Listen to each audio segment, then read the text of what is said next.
How's it going, guys? This is Camscape, and today you will be watching me train mining until level 15. In the quest guide that I looked up, it told me to do Doric's quest next after Cook's Assistant that you saw in last video. So I looked up Doric's quest on RuneScape, and it said that a level 15 mining level would help me out. And I know that's not something that I have to do, but I figured I do need to train my skills, so this would be a good time to train one of my skills, which is mining. So that's why I decided to mine until I was level 15. So I'll be playing that, and while I talk about today's topic, which is economic inequality. And basically when I say economic inequality, I'm talking about income and wealth inequality. Now, I live in America, so I only know the American economic system as I grew up in it. So this is mainly going to be exclusively for the United States of America and the income and wealth inequality that we have here. And just to give you a background of myself and where my perspective is coming from. So I grew up in a middle class family, and for the most part we did decent on money. Sometimes we struggled a little bit, and times were a little hard sometimes, but for the most part we did pretty well. And especially now that all the kids have grown up, my parents are doing pretty well for themselves. I'm now going to college, but I'm going to be talking about everything that I've seen growing up, and what I think about how wealth and income is distributed in America, and where I think America should go from here. So starting off, I just want to define what income inequality and wealth inequality are. Income and wealth inequality, almost the same definitions, just income and wealth are two different things. So income inequality would be the uneven distribution of income throughout America. So like however much you make annually. And wealth is like all your assets that you own. So if you own a business, or you own your house, or you own some land, that's all considered wealth. So the uneven distribution of wealth throughout society. So we'll start off with income inequality, and I figured I'd just throw out a quick number real quick. So the average CEO, this is just a number I've found repeatedly, so I'm pretty sure it's accurate. But you can feel free to do your own research and then come back at me if you feel like I'm saying some wrong information. But I'm pretty sure this is an accurate number. In America, the average CEO makes over 300 times more than the average employee. Obviously, not every CEO is making 300 times more than their employees. For example, in any town, small businesses, obviously a lot of the small businesses, they're not going to be making that much more than their employees. A lot of small business owners may only make $50,000, $100,000, maybe even less than $50,000. And obviously, if you're making 300 times more than your employees at $50,000 a year, then you definitely don't need to be a business. But what the businesses that make this number so large is the very large corporations, like Microsoft, Apple, Google, all those large corporations. The CEOs, like Bill Gates, I don't know who the CEO of Apple is, but I know it was Steve Jobs. So those guys are billionaires, and so from that range all the way down to the small businesses, that's just an average of how that number gets to be around 300 times more. But anyway, I still believe 300 times more is an incredible amount to be making more than your employees. Now, some people may argue against that and say, well, it's their business, they're the CEOs, and they deserve to make that much money.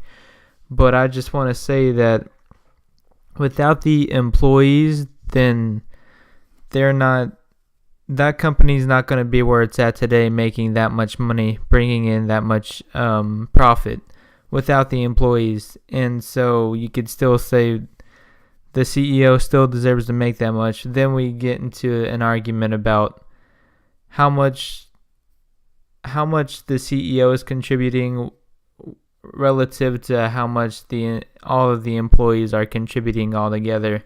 And we can argue about the balance of how much the employees should make and how much the CEO should make. And so that could be a whole long conversation, and maybe we get into some morality issues there as well. I believe there is a lot of morality involved in that, because if you're a CEO like Bill Gates, he's making billions of dollars a year. And I just think it's absurd that he is making that much, because nobody even needs $1 million a year to live in this society. If you're making $1 million a year, then that's still plenty more than you need. If you're making $100,000 a year, then you're doing pretty well for yourself. So when you're making billions of dollars a year, you have no way to spend all that money. So that's basically just you keeping that money away from everybody, away from your employees, away from the economy, and away from, just everybody else who could make better use of that money than you just keeping it there in the bank. So I believe that CEOs should, if there were any way to stop that from happening, I believe, we should work towards that. Maybe capping how much a CEO can make. And they just need to pay their employees more, I believe, because their employees are making around $30,000 a year probably. The very bottom, the people who work in sales and stuff, they're probably making around $30,000 a year. And so it's very hard to live off of $30,000 a year, especially if you're single living by yourself. $30,000 a year is not a lot to live off, and you have no financial freedom with that. You can't go on vacation really as much, and you can't have kids really on a $30,000 a year salary. So that's really how I feel about income inequality. I have a few numbers here comparing today to around the 1970s, so I'll just say those real quick. So the top 1% of earners received 20% of pre-tax income in 2013, compared to, in the 1970s, the top 1% of earners earned 10% of pre-tax income. And the bottom 50% of earners received 13% of pre-tax income in 2014, compared to the bottom 50% of earners earning 20% of pre-tax income in the 1970s. So I just wanted to throw those numbers out there. They're not really staggering numbers, but they do show that we are progressing towards a more unequal plane as far as income goes. So whatever we're doing now, we're moving towards more uneven distribution of income. And so what we need to do is just focus on reversing that and leveling, because I believe if everybody makes more money, besides the people who are making billions and millions of dollars right now, if the lower middle class and poverty level individuals, if all of those people make more money, then businesses will do much better, even more than they are now. And a lot of the small businesses will be helped because of this, because it's been proven that when middle class workers and poverty level workers make more money, then they just spend it all. So I do believe that they should be making more money than they are now. Middle class workers make around $30,000 right now. So if that was bumped up to like 50 or 60,000, that would be great for the economy, because they'll be spending a lot more than they are now. So it's good for everybody. It's good for businesses, and it's good for, especially for the lower class individuals in this society. And it'll be good for the CEOs too, because their companies will grow, because that's just more money circulating through the economy. Anyway, off of income inequality and onto wealth inequality. I'm more interested in income inequality, so I'll be just skimming over wealth real quick. I just want to throw out some of these numbers because they're pretty. These are pretty crazy numbers to me, actually. So, in 2007, the top 20%, the top 20% of individuals, so these are the wealthiest people, the top 20% owned 85% of America's wealth. So let me break that down even more. The richest 1% of people own 35% of wealth in America, and the next 19% of people own 51%. Now this next number is the craziest to me. The bottom 80% of people in America own 15% of wealth, and this is in 2007. These numbers have probably gotten even more crazy, since 2007. It's 2018 right now. So I just want to repeat that one more time. The bottom 80% of people in America own 15% of the entire wealth in America. And that's just crazy to me, how much more these wealthy people have than people like my family. The 1% of people own 35% of the wealth.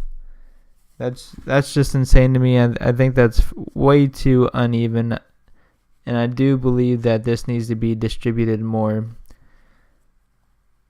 And wealthy people they tend to be smarter as well. Whenever wealthy people attain more wealth, then they invest that wealth, and then they grow their wealth even more. So, and then middle class people, they tend to just spend. So,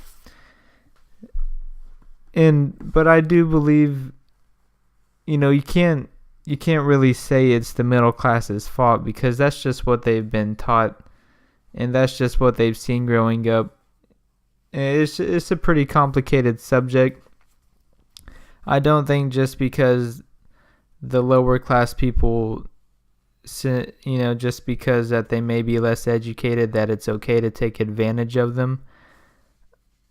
I do believe that we should be morally intact with ourselves and try to help out as much as we can, and not just take advantage of people. And that's just my view. So that's just pretty much everything I wanted to share. A lot of people are probably not going to agree with me. I just wanted to, throw some numbers at you, tell you, and, just let you know how I feel. You could take these numbers, you could do your own research, and you could come up with your own opinion, and that's okay. And then, tell me about your opinion. But, I just wanted to throw those numbers out there, and hopefully people start thinking about this more. I do believe everybody needs to become more conscious of the social classes in America and where all the money is going and where all the money is at. And so if more people become aware of this, I believe a lot of the problems that we have with our economy will be fixed. So that's pretty much everything I wanted to talk about today. I hope a lot of you agree with me. I hope you see it the way I do. If not, just let me know. Anyways, so thank you for watching, and I hope y'all have a great day, and talk to you next time.